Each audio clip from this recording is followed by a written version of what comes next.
Baik, selamat sore. Bersama saya Messi Marcel. Nah, di sini saya akan memandu jalannya wawancara kita pada hari ini. Di mana pada wawancara ini kita akan membahas tentang implementasi kurikulum Merdeka Belajar, Pak. Baik, sebelumnya saya akan membacakan biodata narasumber kita pada hari ini. Nama Bapak Wandi Kurniawan, SPDI. Jabatan beliau sebagai Kepala Sekolah di SMP IT Robani. Baik, selanjutnya penerapan kurikulum Merdeka Belajar di sekolah SMP IT Robani ini sudah berjalan selama 2 tahun mendatang. Baik, seperti kita ketahui Pak, sekarang ada beberapa sekolah yang sudah menerapkan kurikulum Merdeka Belajar, yang dimana sebelumnya sekolah-sekolah masih menggunakan kurikulum 2013, di mana di dalam kurikulum 2013 ini peserta didik itu dituntut untuk dapat mengamati, menawar, mencoba, dan bahkan membentuk jajarannya untuk semua mata pelajaran. Nah, jadi peserta didik itu diminta untuk menguasai seluruh mata pelajaran. Nah, sedangkan seperti kita ketahui untuk kurikulum Merdeka Belajar ini itu adalah kurikulum dengan pembelajaran intrakurikuler yang sangat beragam, di mana peserta didik itu dilatih untuk mampu mengembangkan bakat dan minat dari dirinya. Nah, baik Pak, langsung saja kita masuk ke pertanyaan pertama. Nah, ini saya tanyakan, bagaimana tanggapan Bapak tentang kurikulum Merdeka Belajar di sekolah ini? Baik, sebelumnya terima kasih atas kunjungan dari kakak-kakak SDKIP Tersendapat Teknis Jiwa Sintang ya. Dan juga saya bersyukur dengan adanya acara seperti ini sebagai salah satu wujud memperkenalkan tentang implementasi kurikulum Merdeka pada setiap satuan pendidikan yang ada di Kabupaten Sintang. Sebagaimana kita ketahui, belum semua sekolah yang mengimplementasikan kurikulum Merdeka ini. Baik, pertama SMP IT Robani merupakan salah satu sekolah yang pertama menggunakan kurikulum Merdeka. Kenapa? Karena kami termasuk ke dalam salah satu dari 5 sekolah yang terpilih sebagai sekolah penggerak. Karena itu pada tahun pertama di tahun 2021 yang pada saat itu namanya masih kurikulum belum kurikulum Merdeka ya pada saat itu, sehingga kita mencoba menerapkan apa yang kita dapat sebagai mulai dari pelatihan, pendampingan selama 1 tahun penuh, dan mulai menelaah, memilah dan membanding-bandingkan antara K13 dengan kurikulum Merdeka. Seperti apa polanya, seperti apa cara mengajarnya, dan lain sebagainya. Sehingga dari tahun pertama kita berjalan, kita masih belum bisa memahami penuh seperti apa kurikulum Merdeka ini.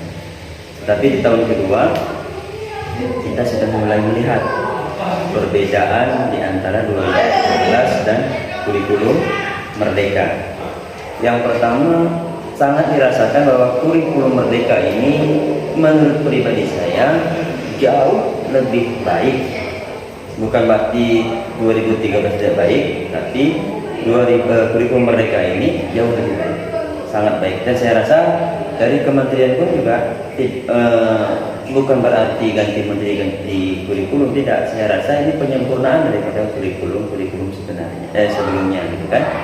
Sehingga kalau di K13 setiap anak semuanya mampu dan harus menguasai semua mata pelajaran, itu sebenarnya tidak adil kalau menurut saya. Sementara gurunya hanya mengajar 1 mata pelajaran, tapi anak muridnya suruh pinter semua maupun mata pelajaran.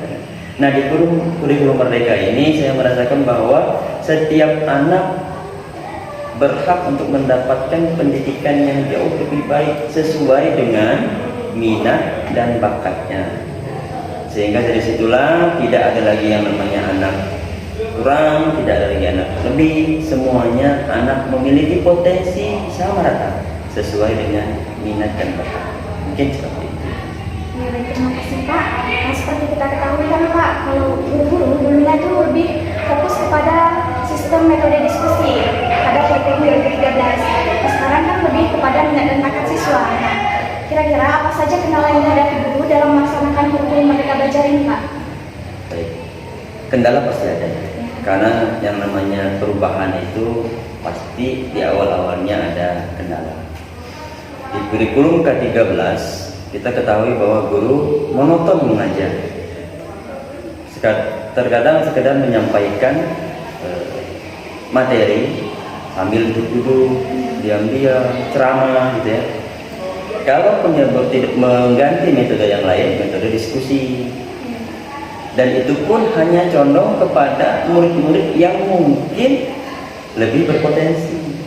Sementara murid-murid yang tidak berminat dengan sistem seperti itu, pola pembelajaran seperti itu, terkesan diabaikan, dibiarkan, sehingga itu tidak baik buat peserta didik. Nah, hambatan yang dirasakan itu adalah merubah kebiasaan lama bagi seorang guru untuk menjadi seorang guru yang kreatif, guru yang inovatif, guru yang mau belajar dan mau mengupgrade dirinya jauh lebih baik. Kalau kurikulum merdeka ini mengajarkan bahwa setiap guru harus mempersiapkan pembelajaran yang kreatif untuk esoknya. Metode apa lagi yang dia harus gunakan, permainan apa lagi yang dia terapkan, pembelajaran seperti apa yang itu semua murid ikut terlibat aktif di dalamnya.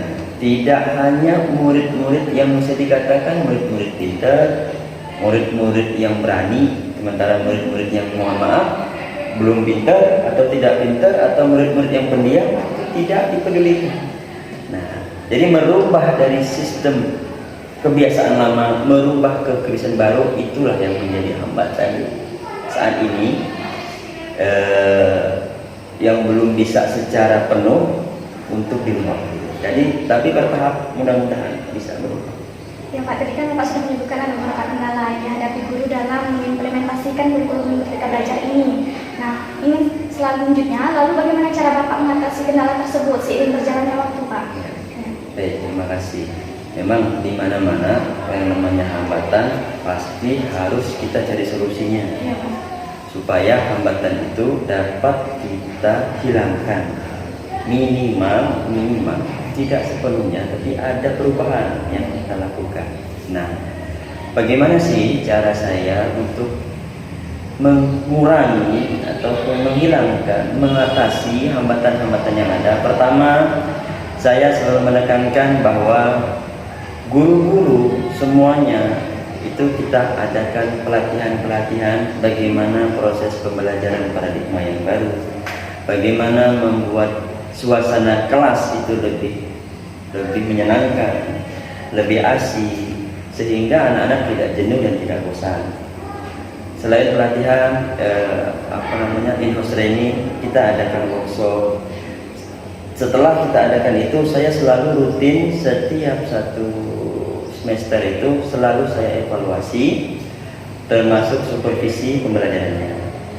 Di setiap akhir bulan saya lakukan refleksi terhadap semua guru-guru. Jadi setiap awal bulan itu kita adakan rapat evaluasi, kita merefleksikan semua di bulan kemarin, hal-hal baik apa saja yang sudah kita terapkan kepada anak didik kita, dan hal-hal apa yang harus kita perbaiki, atau hal-hal apa yang belum baik gitu. Sehingga dari evaluasi ini, dari refleksi ini, untuk bulan berikutnya dapat kita ubah. Ternyata guru yang satu masih belum bisa, si A dibantu dengan teman rekan sejawatnya, oh polanya seperti ini, mengajar ini. Sehingga dari refleksi itulah muncul ide-ide, muncul gagasan, sehingga ketika besok mau belajar lagi, guru-guru sudah punya, besok saya harus seperti ini, saya harus upgrade diri saya harus lebih banyak belajar. Mungkin itu. Nah Pak, di SMP Iteroban ini kan sudah 2 tahun mengimplementasikan kurikulum Merdeka Belajar ini. Nah, apakah menurut Bapak kurikulum Merdeka Belajar ini sudah bisa membuat peserta didik lebih aktif dalam mengembangkan minat dan bakat yang dimilikinya, Pak? Kurikulum ini baru ya. Tentunya belum secara sepenuhnya kita bisa melihat hasil daripada kurikulum ini. Tapi sedikit banyak, setahun 2 tahun. Kalau setahun pertama saya belum merasakan apa-apa, masih sama saja ini. Karena pola yang diterapkan dalam pembelajarannya pun masih sama saja. Tapi kalau di tahun kedua memang saya tekankan sekali kepada guru, dan khususnya di dalam pembelajaran di kelas itu sudah harus menerapkan kurikulum merdeka. Dan sangat dirasakan bahwa ketika itu berjalan 1 semester kemarin, pada saat saya supervisi di kelas, suasana kelas itu bisa jauh lebih hidup. Karena kan guru menerapkan pembelajaran berdiferensiasi, menggunakan 2 pola, tidak serta-merta hanya dengan ceramah saja, tapi juga melek teknologi dan sebagainya. Sehingga saya berpikir, oh ternyata anak-anak ini lebih senang pembelajaran yang seperti ini. Pembelajaran yang mungkin di dalamnya ada ice breakingnya, ada gamesnya, ada permainannya, ataupun pembelajaran yang itu dipadukan antara materi dan juga permainan, sehingga semuanya dapat berperan. Itu sih saya melihat di tahun kedua ini sudah mulai nampak, sudah mulai terasa bagaimana keasikan peserta didik di dalam pembelajaran daripada tahun-tahun sebelumnya. Nah, seperti tadi kan Pak, guru-guru itu mereka tuh lebih bingung tentang metode pembelajarannya. Yang dimana mereka tidak terbiasa dengan metode pembelajaran yang baru. Di kurikulum 2013 kan metode pembelajarannya monoton sekali Pak. Sedangkan kurikulum Merdeka Belajar ini lebih kepada dituntut untuk aktif gitu kan Pak. Nah, kira-kira menurut Bapak metode pembelajaran apa, seperti apa yang sesuai dengan kriteria kurikulum Merdeka Belajar? K13 itu sebenarnya sudah sempurna, sudah bagus K13. Tapi memang yang harus diubah itu adalah paradigma pembelajaran gurunya sendiri. Apapun kurikulumnya, kalau gurunya tidak mau belajar, gurunya tidak mau mengupgrade diri, sekedar datang, duduk, mengajar, terus pulang, apapun kurikulumnya, siapapun menterinya, tetap sama seperti itu kondisinya. Nah, yang harus dirubah sebenarnya adalah bagaimana kondisi guru tadi, membuat guru mau belajar, membuat guru mau mengupgrade dirinya supaya hari esok dia harus lebih baik gitu kan. Nah, oleh karena itu saya mengatakan bahwa apapun metode yang diterapkan, selama itu membuat peserta didik nyaman, selama itu membuat peserta didik asik untuk belajar, pakai gunakan. Kalaupun ada di metode K13, diskusi, ceramah dan sebagainya, itu mau diterapkan di kurikulum Merdeka, silakan. Tetapi selama itu membuat peserta didik nyaman, asik, menyenangkan, itu bisa kita pakai. Diskusi misalnya, setiap kelompok dibentuk forum diskusi. Nah, namun kan ketika diskusi itu berlangsung, jangan sampai guru terfokus pada salah satu kelompok ataupun salah satu anak yang lebih aktif gitu kan, sehingga yang diam-diam dibiarin. Oleh karena itu metode anak yang aktif digabungkan dengan anak yang kurang aktif, sehingga itu bisa memotivasi teman-temannya untuk jauh lebih aktif. Anak-anak yang pendiam jadi aktif gitu kan. Dan juga tidak hanya sekedar diskusi semata, ada gamesnya di situ, ada mungkin dia itu tadi berdiferensiasinya tadi, itu yang lebih ditingkatkan. Jadi metode-metode seperti itu saya rasa kami di SMP IT Robani sendiri terkait kurikulum Merdeka, metode yang diterapkan oleh kurikulum Merdeka sendiri itu sudah kami lakukan di sini. Baik itu metode yang mengambil K13 kita padukan dengan kurikulum Merdeka, itu juga kita lakukan seperti itu.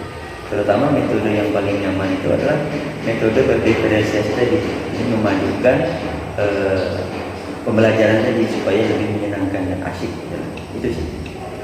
Baik, terima kasih Pak. Selanjutnya, menurut Bapak, apakah kurikulum Merdeka Belajar ini sudah dapat membantu peserta didik itu lebih aktif lagi Pak, dalam mengembangkan bakat dan minatnya? Ya, untuk sekarang belum bisa dilihat ya, karena baru 1 tahun ini belum nampak.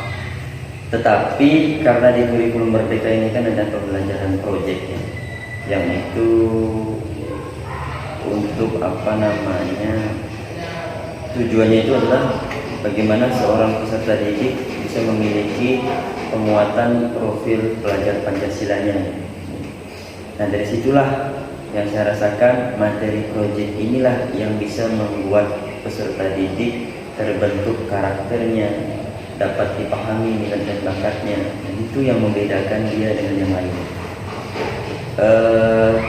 Walaupun masih banyak orang yang mengira bahwa mungkin pembelajaran proyek ini hasilnya adalah sebuah produk dari tugas yang diberikan. Kalau di SMP IT Robani, kami tidak melihat apapun produknya, berhasil atau tidak sebuah produk, ketika dalam prosesnya peserta didik belum mampu menerapkan karakter yang baik, berarti masih gagal. Contoh, proyek kita ambil tema gaya hidup berkelanjutan. Dapatlah itu penerapan tentang buang sampah pada tempatnya ataupun pengelolaan sampah. Di dalam prosesnya tentunya kita harus menerapkan bahwa peserta didik haruslah membuang sampah pada tempatnya. Dalam proses ketika ada peserta didik yang belum membuang sampah pada tempatnya, berarti pendidikan karakternya belum masuk. Pendidikan karakternya belum berjalan. Nah, itu yang kita evaluasi.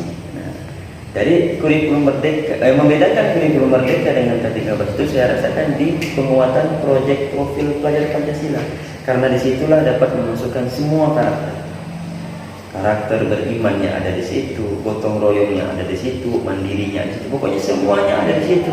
Sehingga itulah yang membuat perbedaan yang sangat mencolok besar daripada kurikulum sebelumnya. Cuma itu tadi, harapannya tidak hanya sekedar hasil yang didapat, tapi juga proses daripada menuju ke hasil tadi itu. Nah, baik Pak. Selanjutnya Pak, bagaimana implementasi khususnya implementasi kurikulum Merdeka Belajar ini pada sekolah SMP IT Robani Pak? Bagaimana Mas? Implementasinya atau penerapannya itu seperti apa? Jadi sama ya, seperti kita mengikuti struktur kurikulum yang kita buat sesuai dengan Permendikbud yang ada, bahwa pembelajaran seperti biasa yang kita lakukan, penguatan proyek profil pelajar Pancasila yang kita terapkan, dan banyak beberapa program yang kita padukan dengan kurikulum sekolah sendiri. Jadi penerapannya itu kita mencoba berusaha untuk memadukan kurikulum nasional, proyek profil pelajar Pancasila dengan kurikulum sekolah, sehingga harapan misi daripada kurikulum merdeka ini dapat terlaksana dan terwujud. Terutama lebih ditekankan kepada 6 profil Pancasila. Ya Pak. Nah baik, sejauh ini kita sudah berbincang mengenai kurikulum Merdeka Belajar Pak. Nah pertanyaan yang terakhir ini saya utarakan, bagaimana pandangan Bapak mengenai kurikulum ini? Pandangan saya dengan tentang kurikulum merdeka, Ya. bagus, luar biasa dan menarik ketimbang saya kan pernah mengajar ya, mulai dari kurikulum 2006 K13 sampailah di kurikulum merdeka. Kalau saya banding-banding sih, walaupun untuk dibanding-bandingnya ya, tapi kalau dibanding-bandingkan saya lebih senang kurikulum merdeka. Kenapa? Tadi saya dapat melaksanakan mengupgrade diri dan membuat suasana anak jauh lebih nyaman daripada sebelum-sebelumnya yang hanya monoton, ceramah, tadi tugas, soal, tapi tidak mau jadi berubah menjadi sesuatu yang spesial ya. Jadi saya rasa mudah-mudahan ke depan kurikulum merdeka ini tidak berubah lagi, ya kan? Tetaplah dia menjadi kurikulum merdeka belajar ya namanya ya. Sehingga apa yang jadi tujuan pendidikan itu bisa terwujud dan terlaksana. Harapannya sih itu. Baik, terima kasih Pak. Materi atau penjelasan yang sangat luar biasa yang berkaitan dengan implementasi kurikulum Merdeka Belajar di SMP IT Robani ini. Nah, dapat saya simpulkan Pak, bahwa SMP IT Robani ini sudah menjalankan kurikulum Merdeka Belajar dengan baik, tetapi belum 100% maksimal.